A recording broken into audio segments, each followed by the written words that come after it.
सो चलो अब हम बात करते हैं एलिन की। अब एलिन अपना कायरल मॉलिक्यूल है कि ए कायरल मॉलिक्यूल है, इसमें प्लेन ऑफ सिमेट्री प्रेजेंट है या नहीं है, उसको हम लोग समझते हैं। ठीक है, सबसे पहले एलिन का स्ट्रक्चर आप ये देखोगे जो कि बोर्ड पे इस तरीके से 2D स्ट्रक्चर होता है। ठीक है, डबल बॉन्ड कार्बन के बीच में होता है, दोनों कार्बन के बीच में टाइटली होता है। ये सबसे स्मॉलेस्ट एलिन भी है, तो इसको हम लोग मॉडल समझते हैं। देखो मॉडल समझोगे तो ये आपका दिख रहा होगा कार्बन कार्बन के दिख रहा होगा। ठीक है, तो ये कार्बन और कार्बन यहाँ पे होगा, तो इसके जो डबल बॉन्ड को अगर आप देख सकते हो थोड़ा सा, तो इस तरीके से दूसरे दोनों बॉन्ड क्या होते हैं, एक दूसरे के परपेंडिकुलर दिख रहे होते हैं। ठीक है, और इसके जो हाइड्रोजन होते हैं, ये हाइड्रोजन भी एक दूसरे के क्या होते हैं, परपेंडिकुलर होते हैं।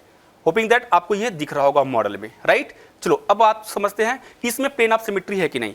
अगर आप along दिस कार्बन, अगर इस कार्बन के along अगर आप कट करते हो तो यहाँ पे प्लेन ऑफ सिमेट्री नहीं होगी। इसलिए नहीं होगा क्योंकि ये दोनों एक दूसरे के क्या है भाई, यहाँ पे एक दूसरे के क्या है, परपेंडिकुलर है। ये दोनों ये हाइड्रोजन और ये हाइड्रोजन एक दूसरे के क्या है भाई, परपेंडिकुलर। इसलिए इस वाले एक्सिस के अकॉर्डिंग आपको जो प्लेन ऑफ सिमेट्री वो तो नहीं मिलेगा।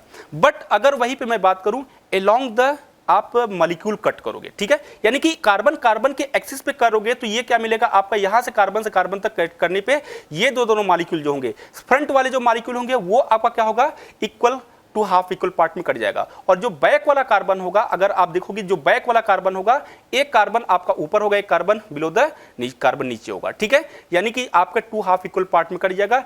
अलोंग दिस एक्सिस आपका प्लेन ऑफ सिमेट्री मिलेगी। अगर आपका प्लेन ऑफ सिमेट्री प्रेजेंट है तो ये मॉलिक्यूल भी क्या होगा, आपका ए कायरल होगा।